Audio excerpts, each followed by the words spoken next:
इब्तदाए उस खालिक मालिक के नाम थी जिदे कब्जा कुदरत मेरी और थोड़ी जान है।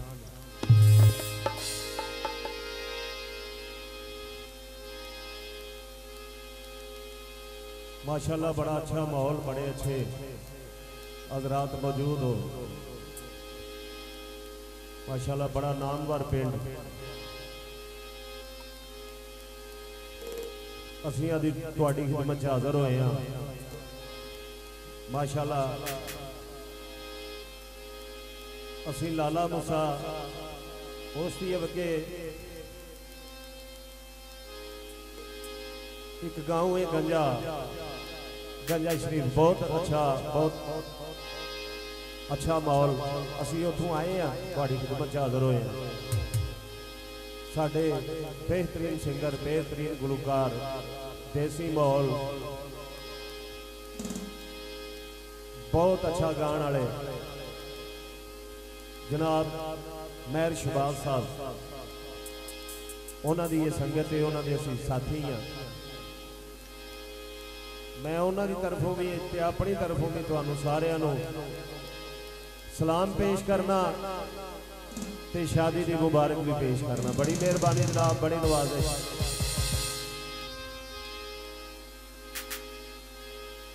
जनाब तुहाडी खिदमत च हाज़र होए हैं। कोई फनकारी ते मान नहीं, किसी गल ते मान नहीं। मान सिर्फ उस मालक की जात ते जिहड़ी जिहदे हथ दे विच तुहाडी भी ते मेरी भी ते सारिआं दी इज्जत है।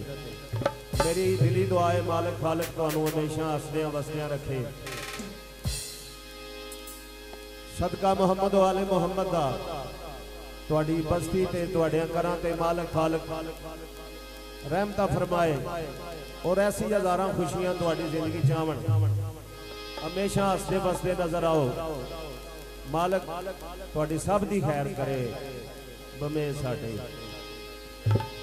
बल्कि पूरे पाकिस्तान की खैर हो।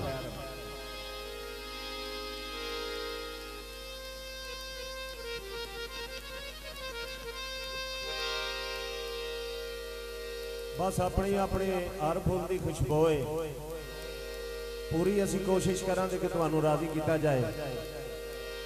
ते तुहाडी मेज़बानी ते कोई शक वाली गल नहीं। माशाल्लाह बड़ा अच्छा वेलकम किया तुसां सानू, बड़े अच्छे तरीके नाल।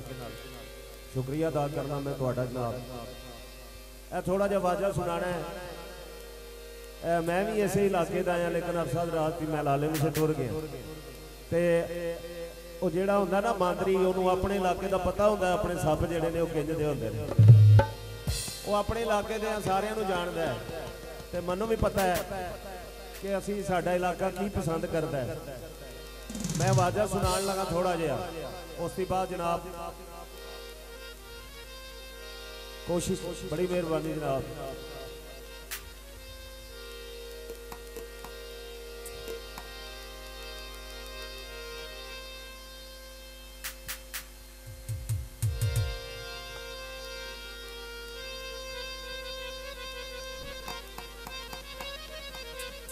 अस्सलाम वालेकुम साहब, की हाल है?